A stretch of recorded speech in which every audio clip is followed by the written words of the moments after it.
টাইগারের বোতলটা ফালাইলেন, দেখছেন? রাতের ভিউ রূপসা ব্রিজের অ্যাকচুয়ালি সেই নাইস। ওরে পাম্পের সামনে ধরবো, বুঝছো?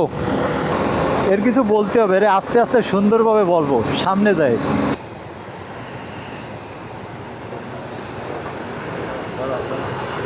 দাঁড়াও,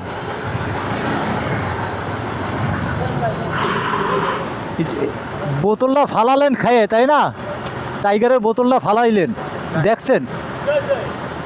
আপনি দেখছেন? খেয়াল করতে হয়, এগুলো খেয়াল করতে হয়। হ্যাঁ, মানে মূলত কাহিনী, উনি একটা টাইগারের বোতল খাইছে, বুঝছেন? খাইয়ে এমনভাবে ফালাই গাড়ির পরেই লাগছে। তাই ওনারে বুঝাই বললাম যে এগুলো করেন না, এগুলো রোডে ঘাটে তো করতে না, এগুলো তো করা উচিত না। সুন্দরভাবে ঠান্ডাভাবে বুঝাই বললাম, মানে এগুলো করেন না রোডে, এগুলো রোডে করেন না, করলে দেখা যায় আপনার জন্যও খারাপ, আমার জন্যও খারাপ। নিরিবিলি সুন্দরভাবে আমরা যাই, গেলে ভালো হয়। যাক, ওটা বললাম যে এটুক যদি ওর একটু শিক্ষা হয়, এইটাই বড়।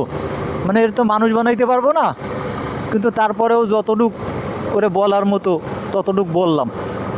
এখন বাকি আল্লাহর ইচ্ছা, ওর ধর্ম, ও যদি ঠিকঠাক হয় তাহলে তো আলহামদুলিল্লাহ।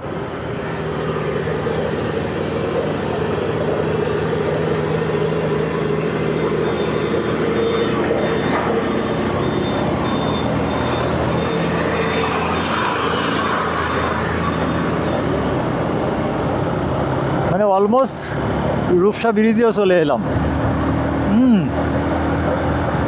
রাতের ভিউ রূপসা ব্রিজের অ্যাকচুয়ালি সেই নাইস, ফাঁকা, সেই অনেকটাই ভালো লাগছে। মানে টিরা কালারে একটু বুঝালাম, একটু বুঝায় ওরে বললাম। এখন যদি শুনলো, না শুনলো। ওয়াও, সেই অ্যাকচুয়ালি ওয়াও, মানে অনেকটাই ভালো লাগছে রাত্রে, সেই ভালো লাগছে। নিরিবিলি আস্তে আস্তে ঠান্ডাভাবে যাই। এই ইজি বাইকগুলা এই রূপসা ব্রিজের পথ দিয়ে ওঠে, এরা যদি এটা সাইড দিয়ে যায় না তাহলে ভালো, কিন্তু প্রত্যেকটা ইজি বাইক এই মাঝখান দিয়ে আসে, এটা অনেকটা রিস্কের ব্যাপার। যাক, আজকে রূপসা ব্রিজের ভালো লাগলো, আর ওই ট্রাক ড্রাইভারের একটু বুঝালাম, যদি এতে ও ভালো হয় তাহলে তো আলহামদুলিল্লাহ।